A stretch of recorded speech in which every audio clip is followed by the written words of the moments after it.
If we use our common sense, the link is totally clear between the chemtrails and the aluminum content in the air and the diseases, mainly of children.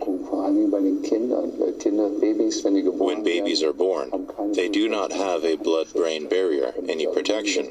The inhaled aluminum ends up directly in the brain and is one of the main reasons for the whole neurological problems we see with kids. The number of children with neurological problems is rising exponentially in a clear correlation with the spraying in the sky.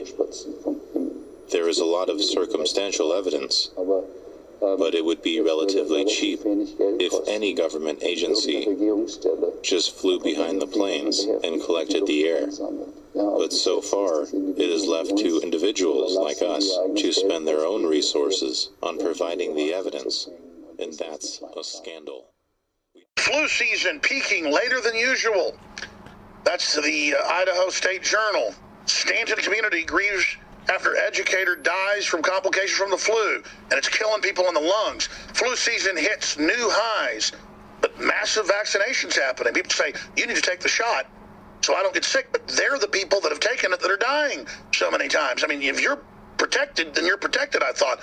Flu season hits new highs, and it's going so late. We have another article, others dying that are prominent. So it just expands. North Carolina reports 8 more deaths from influenza. We're going to be breaking this down. But Merlehanger dead at 79. Certainly some sad news. But his great... Take you through things such as, because I very much prefer quoting a very official source.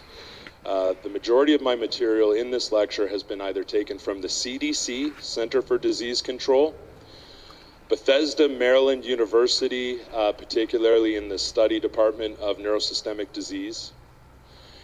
And I've also taken my material from Dr. Mercola's site and a few other British journals and British sources.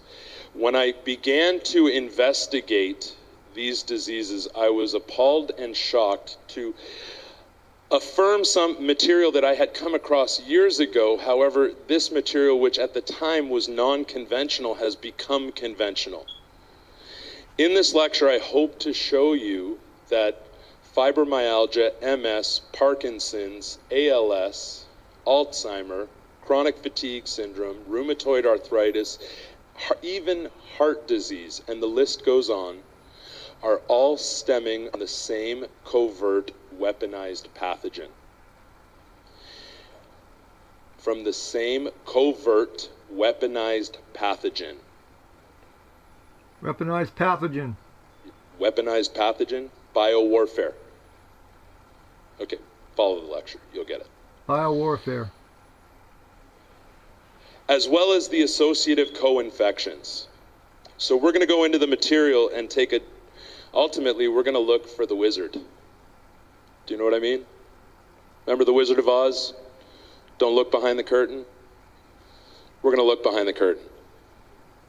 So prepare. Okay, the title page of a genuine U.S. Senate study declassified February 24th, 1977, and this is scary, shows that Dr. George Merck of the pharmaceutical company Merck Sharp Dome, which now makes the cures for the diseases that they one time created, reported in 1946 to the U.S. Secretary of War that his research had managed for the first time to isolate a disease agent in crystalline form. Do you know what that means, a disease agent in crystalline form?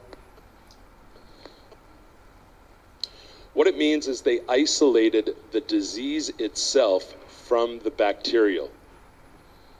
So they took a bacterium, they isolated the disease, and they then had it in crystalline form. And why is that important?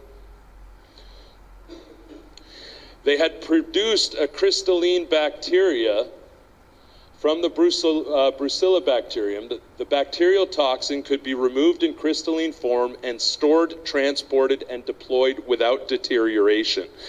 So if you know the history of biowarfare agents, ultimately what they've been looking for is something that is not an acute epidemic, but something rather that would be covert, adaptive, and unable to be found. This is why it was so fundamentally important for them to extract, and something that would be safe to be stored and able to be transported. It could be delivered by vectors such as insects, aerosols, the food chain. In nature, it's delivered within the bacterium via prions. Even in nature, in our agriculture now, we are finding prion crystals, weaponized prion crystals.